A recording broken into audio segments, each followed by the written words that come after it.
Today's speaker is Randy O'Brien. He looks a lot like his picture. He is an award-winning radio journalist and book reviewer. He has a BS, a Bachelor of Science degree from Middle Tennessee State University, majoring in English and minoring in history and secondary education. He was the news director of WMOT for 3 decades, reporting hard news and features, which we don't get a lot of that, but proudly mentoring dozens of now successful graduates. He was an adjunct writing instructor at MTSU and Watkins School of Art and Design, and former president of the Tennessee Screenwriting Association. After retiring from MTSU in 2010, he turned his focus to writing fiction and published a Civil War era novel, Gettysburg by Morning, in 21. Then last year he published a novel called The Farm, which is set in post-World War II and is based on towns similar to Murfreesboro and includes he actually modeled some of the characters on his family and the local lore here in Murfreesboro. So also, Randy has brought books for purchase and for signature, and he will have those available at the end of the meeting at the back of the room. So if any of you are interested in that, after hearing his very dynamic talk about his career and his novels, you may be motivated to jump on back there and get something. So, but anyway, let me introduce and welcome Randy O'Brien to the stand.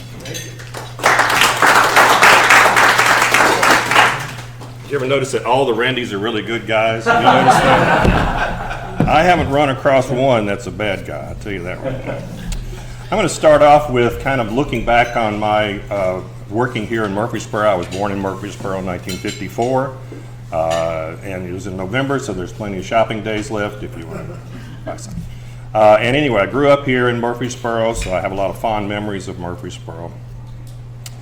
I've always found writing to be a very positive expression for me, even when I was a child at Christiana High School, elementary school, and then the Central High School, where I graduated in the last graduating class. Thank you very much. Go Tigers. We just had our 50th anniversary, so I'm very proud of that.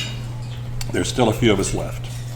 In the meanwhile, I pursued a journalism career and was happy to work at MTSU from 1980 to 2010, and retired from there. Had kind of more time, I guess you could say, to focus once I had left my full-time job. And so I was reading an article at one time about the fact that there were 200 documented cases of women who dressed as men so that they could fight in the Civil War. I had never heard that before. And I tried to find a book that had been written from the perspective of a woman dressed as a man to fight in the Civil War, and I couldn't find one. There were some where women had dressed so that they could fight alongside their husbands, or they were spies and that kind of stuff. So I said, well, here's a niche I think I can fill. You businessmen and women know exactly what I'm talking about. If you can find a niche, something that's unique to you in your business, that helps make your business more successful. So anyway, I wrote the story based on the idea of a young patriotic woman who gives a 4th of July speech right after the attack on Fort Sumter. Her brother becomes inspired to fight and join the Union, and then he changes his mind and he leaves. So for the sake of her family, for the honor of her family, she takes her brother's identity. And that's the basis of the story. I told the story, I wanted to get as much as possible a 360-degree kind of experience. So it's told in first person, third person, and also in a few places in second person. And all the English majors will know what I'm talking about.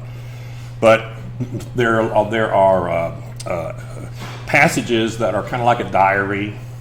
Some of them are in third person, like a story. But mostly all of them revolve around this particular young woman.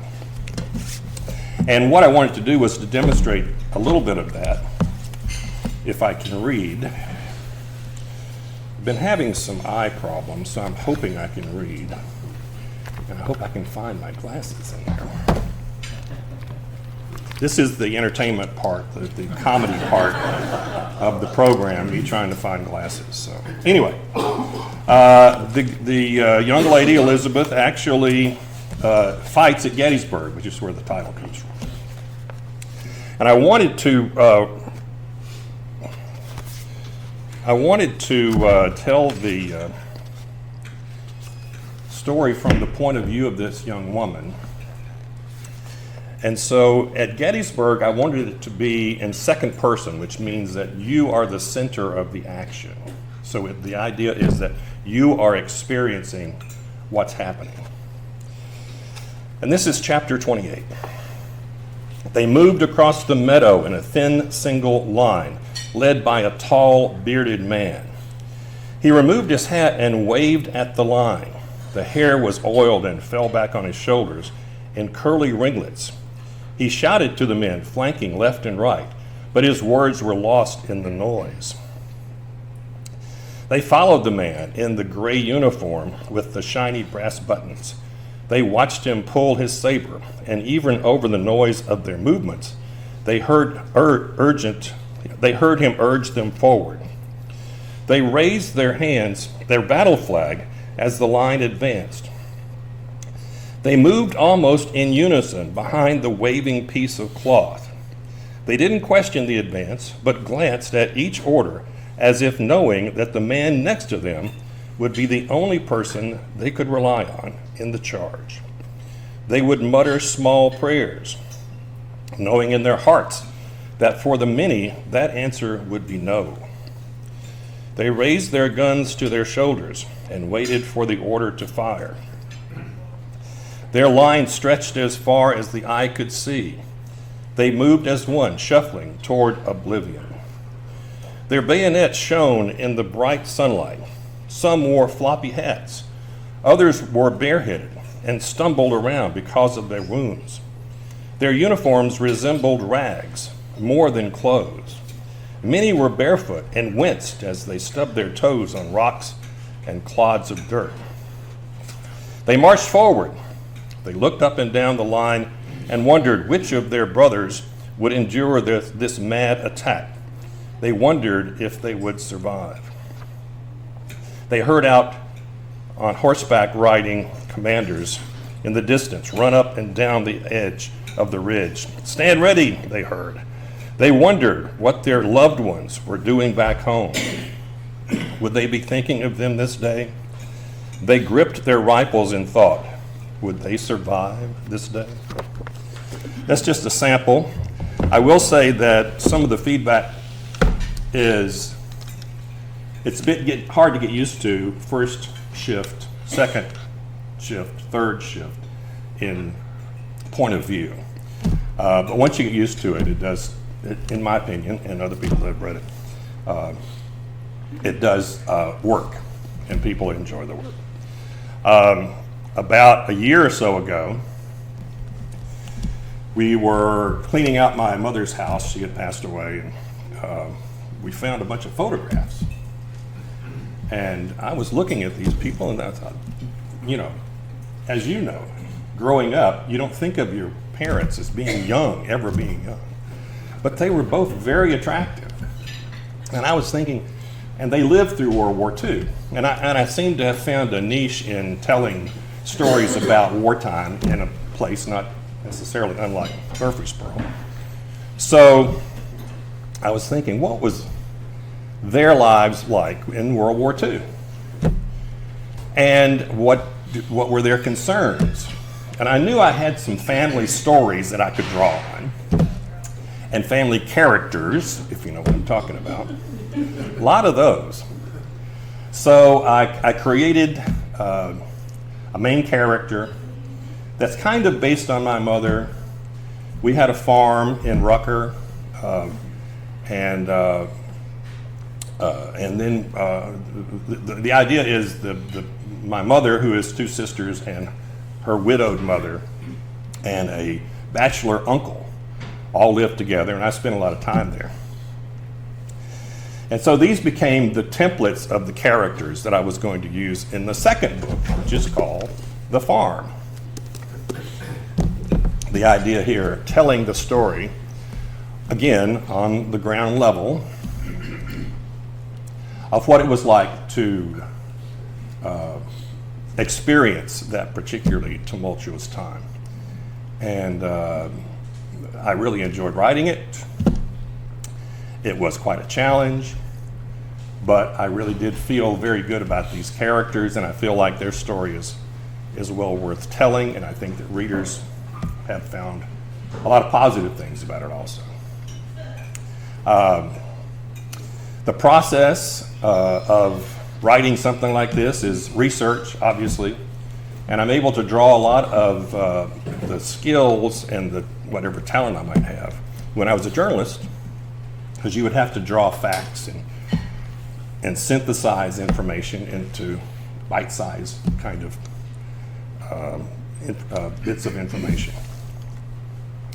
So I was able to use a lot of that same in my gathering of the information. And the dramatist, which is what I was attempting also in these fictional characters, allows you to express your viewpoints and your ideas and your point of view of the world. So the pitch, the elevator pitch for The Farm is a wannabe actress who's stuck on a dairy farm in a small community in Middle Tennessee. I need to set this up a little better though, come think of it. Does everybody remember World War II? It was in all the papers. You may not know that there were hundreds of POW camps throughout the United States. Most of the East Coast had German POWs, and much of the West Coast had Japanese, but there was a mix. There was a German POW camp in Middle Tennessee, in Tullahoma, which is now the Air Force Base. It was, of course, called Camp Nathan Bedford Forrest, because that's what the Army does. And so I decided, well, what if one of those POW guys, with ill intent, somehow got to the farm that my grandmother and my mother and her two sisters, and he was a bad guy. So I've set all this up, did the research, and what I wanted to explore was the idea that this attack happened and she was left pregnant. So at the time, there were Army regulations that if this sort of thing happened, a young woman could go to an Army base medical center and get an abortion. So the question of the story is freedom of choice. She has to choose between taking the baby to term or having an abortion. She has to determine whether she wants to be a mother or she wants to pursue her wish. And she wishes to be an actress. So the story is about her choice. And I won't spoil it for you and tell you what her choice was, but I think it's well-earned, understandable, and it's heartfelt. And also I feel like people will hopefully be able to relate to her emotions, because she really goes through it thinking about this. And so, and it's not a flippant kind of decision that she's making, because she feels very strongly about this and is pulled in both ways. And I feel like that's certainly an issue that is being, even today, being debated in America. And so I was hoping that would be timely, along with being a drama. I'm having a little trouble seeing, so I'm not going to read from this one. But I did want to let you know that I did explore all avenues of this. And the question of the horribleness of being attacked, the problem that she has of trying to make up her mind as to what to do about this. And it's very dramatic, and I feel very strongly that she made the right decision for her and her family. I don't want to get into the politics of it because I know that that's kind of a hard thing to deal with these days, but I will say that if you read it, I think you'll understand both sides of her decision, and I appreciate that. Let's see, talk about the process a bit. I did mention research, but I do have a writing rhythm, I guess you could say. I try to get, when I'm in the writing process, I try to get 1,000 words a day. Now you may say, well, that sounds like a lot, but it's really only about 4 pages, 4 typewritten pages. And I've found that I, in the past, have done a lot of planning, and now I've decided that I'm just kind of going to go with it. So what we call that is you're a plotter, P-L-O-T-T-E-R, or a pantser. Pantser meaning that you're writing by the seat of your pants. And so I'm a pantser now, proudly. But it can get you in trouble, and you can write a lot of stuff that doesn't really work. So there's an editing process, but you can't edit a blank page. And so I do want to let you know that there is a lot of thought, sitting and staring into space, being distracted, looking at a blank screen. That's pretty much it. you get to do that. Let's see what else. Oh, I did want to mention that the company that I've been working with is a very small independent publisher. It's a real publisher. It's not a made-up vanity press. And they've been very high on my work. And the good news is that I just signed a contract for a 3rd book with this same publisher, which will be out next year. Currently, I'm calling it Ribbon of Dreams, and it's set in the 1970s in a town not terribly unlike what we look out the window here. Got to write what you know, right? In the 70s, when I kind of grew up and the Vietnam War was going on, and this book is about the end of the Vietnam War, soldiers that have PTSD, and a father and a stepfather that are having a hard time connecting and getting along, and a young man who has ambitions to be a writer someday. So I don't know where that came from, but and he goes to high school at a very large high school in the middle of town that seems maybe familiar to some people. That's, you know, we were the last ones, so it can't be replicated.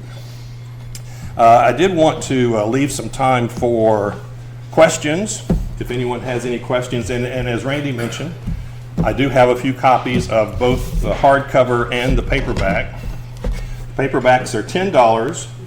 The hardcovers are $20, which is marked down from if you bought it online.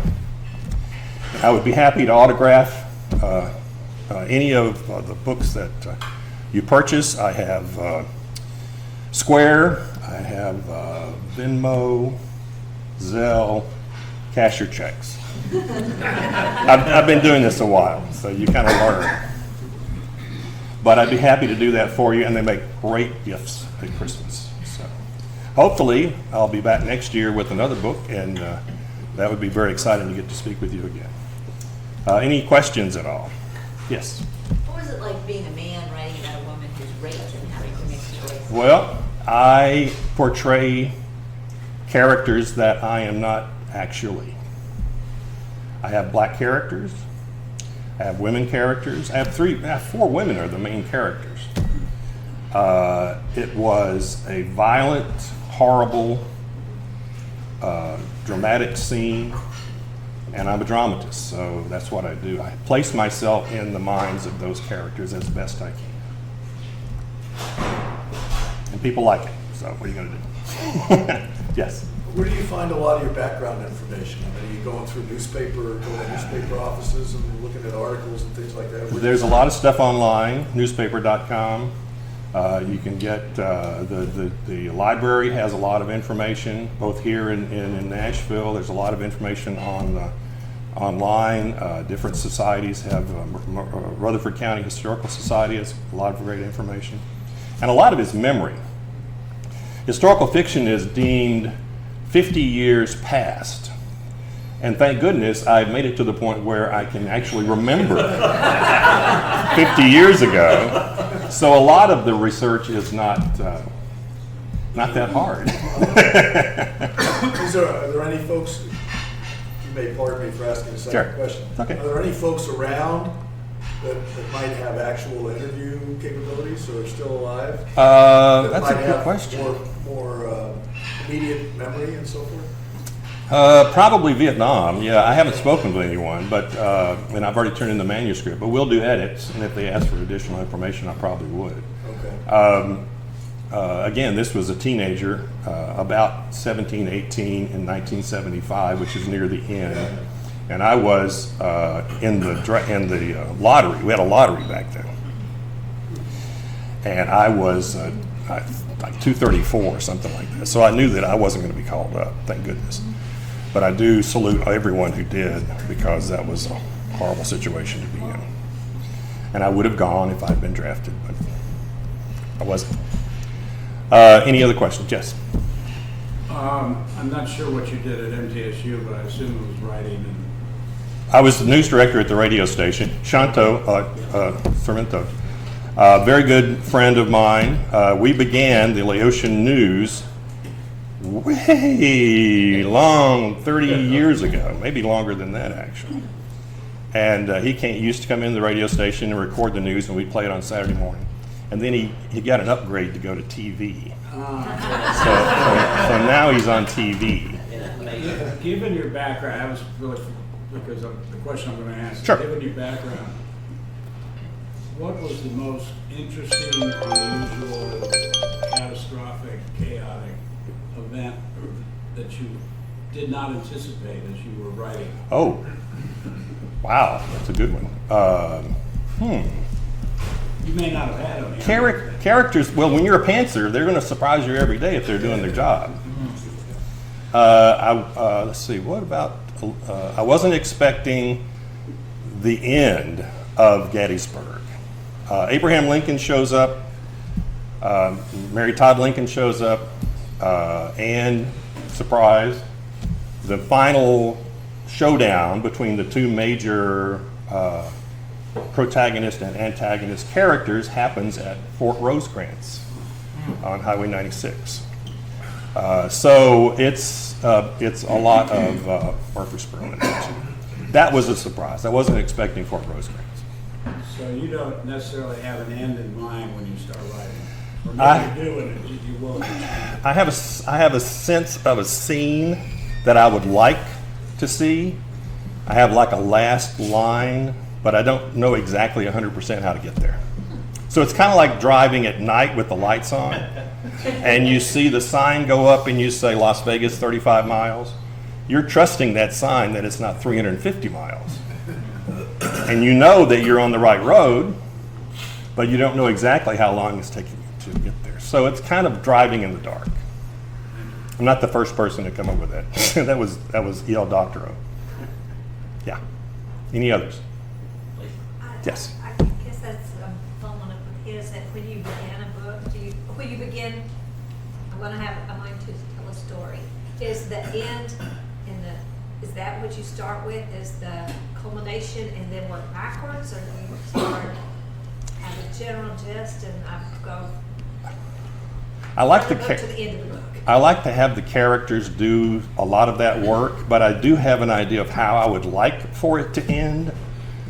And so with the farm especially, I knew exactly where I wanted it to end.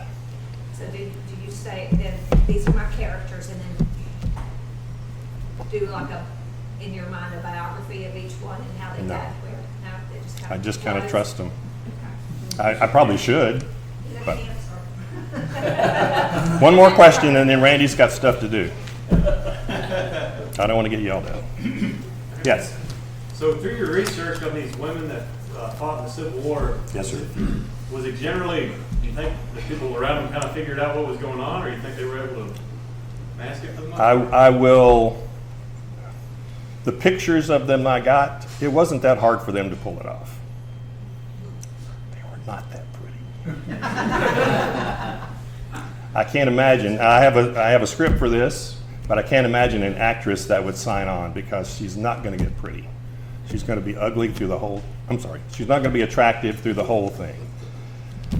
And like I said, the pictures of the ones that I have seen, they look very mannish. I guess is the way of saying it. So, anyway, thank you all very much. As was mentioned, I have books for sale, and but Randy's got stuff to do. So, thank you.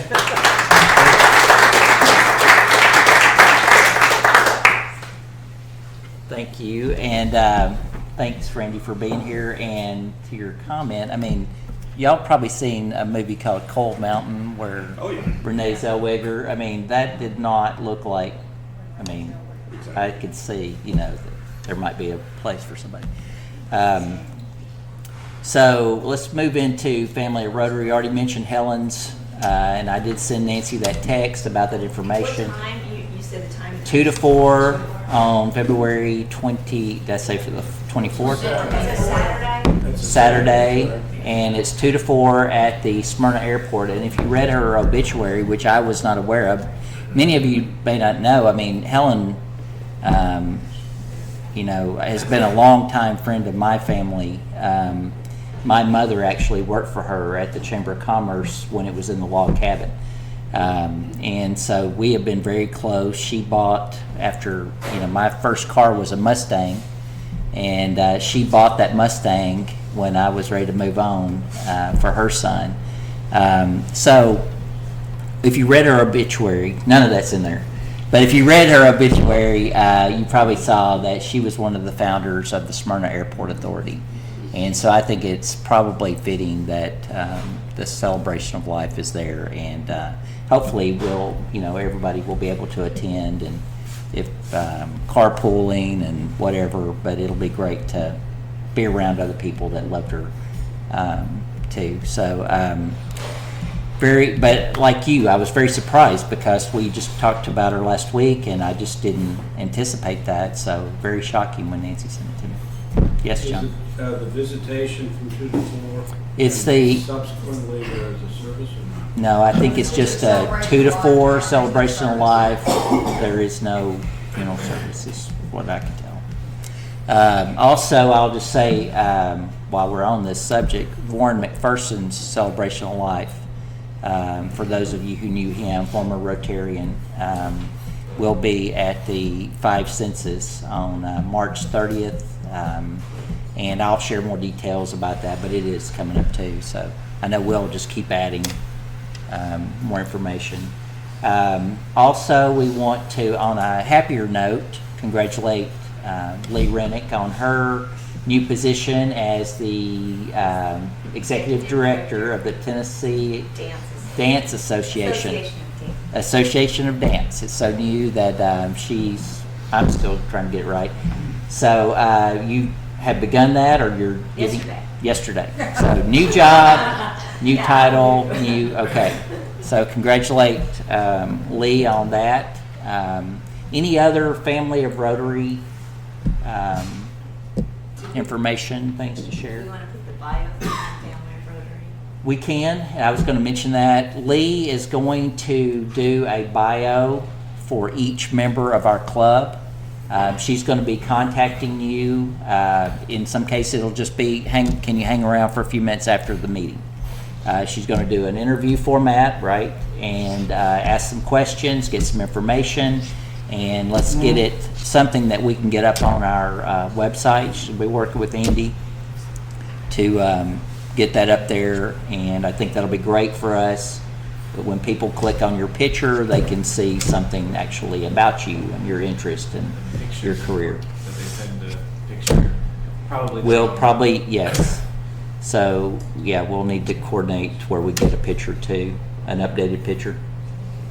But I could probably do that as a. you'll lead all that, so Lee's gonna be working on that, in addition to her new job. Anybody else got And I that? am continuing to write for all the places I'm writing. So- Just cutting back. Wow. Okay, anybody else Family Rotary? No? Okay, upcoming events. So I mentioned last week, the Breakfast Rotary has invited us to attend their meeting on February the 15th. Breakfast is at 6:30. The meeting starts at 7. It will be at the Rutherford County Area Habitat for Humanity Restore. We have hosted that over there before, and it's a very laid back but very nice. Last time it was a great meeting. So if y'all want to come to that February 15th, they're all aware that you're being invited and they wanted you to come. So February the 15th. That's next Thursday. Not this Thursday, but next Thursday. The panel build is the 17th at the Ag Center. Andrew sent a 10 slots open. 10 slots. If you're signed up and you have any friends that want to come that are over the age of 14, make sure to sign them up. So I know I've got two, I think you had a couple, Randy. So just go back into Sign Up Genius, and in the comments underneath, put who the name of the person is, or put their name and then put that they're a friend of yours, and it'll get tagged that way. But we have only 10 slots left for our club to fill. So let's get them full. And then all our friends at Smyrna and Breakfast, and make sure they sign up in case we have any friends at Smyrna and Breakfast. And make sure they're signed up on their side. It's a separate sign up, so don't send them the link. They've got their own. But we're almost there. So. And I don't know, for those of you who've been there before or not been there before, this event takes place in one side of the Ag Center. We have lunch on the other side. There's a lot of opportunity to, network and stand around and visit, and you don't have to run off unless you need to after you're, after you're done with your shift or before you get started. So very laid back. The homeowner will be there. There'll be a lot of opportunity. And I will say both of our slots for the last shift are open, and if you read through the email, the last shift is cleanup. So if you don't feel comfortable with the panel build part, we're swinging hammers and nails and all that, but you want to contribute in a way, I think the way that we leave Lane Agri Center is going to be, just as big a statement of our club, and that cleanup's going to be really important. So if you don't want to swing a hammer, sign up for the last shift. There will be no hammer swinging, just to clean up. So what's that? Just broom pushing. Just broom pushing, yes. So you might have to put a hammer away, but you will not be putting a nail over there. And so Lisa and I were talking the other day about, we have in the past had a social afterwards. Would anybody, and I think that all the clubs have come together like at Cedar Glade or something and, just kind of hung out and visited and stuff. So I don't know how much interest there is in that, but there may be some people that can't come to the event during the day, but would be love to come that afternoon. So we'll be working or talking more about that. I'll let you know next week for sure. The dictionary project update. So Stacy's not here, which I was hoping she would be here to talk about that. The dictionaries are at the Boys and Girls Club. They are supposed to be putting the labels on there. It may be done. She was going to follow up and check on that. And then we will need to get those delivered to the school. So more information about that. Lisa? I'm just going to say we'll probably need a work day prior to just to get how many boxes go to each school and label the grade, and then the other Pick them up and take them. distribute. Okay. Yes. Randy, do you know, the last several years, we've not been able to go into the classroom and distribute them to the kids. Are they still just going to have us drop them off? So Stacy was going to find that out. Her assistant is contacting each of the schools, so we'll know more hopefully when we see her or next week. So we'll It's find out. amazing to me what the kids do. Oh yeah. Oh, yeah. I didn't know their age, what an adverb and all that was. So our speaker next week is Brittany Urso from the West Lawn Hospital, St. Thomas Ascension location. She's the administrator. Andrew Peck is our prayer pledge and four-way test. So if there's no other business, is there anything else that we need to? If not, Randy will have his book available at the end of this meeting, and we are adjourned until next week.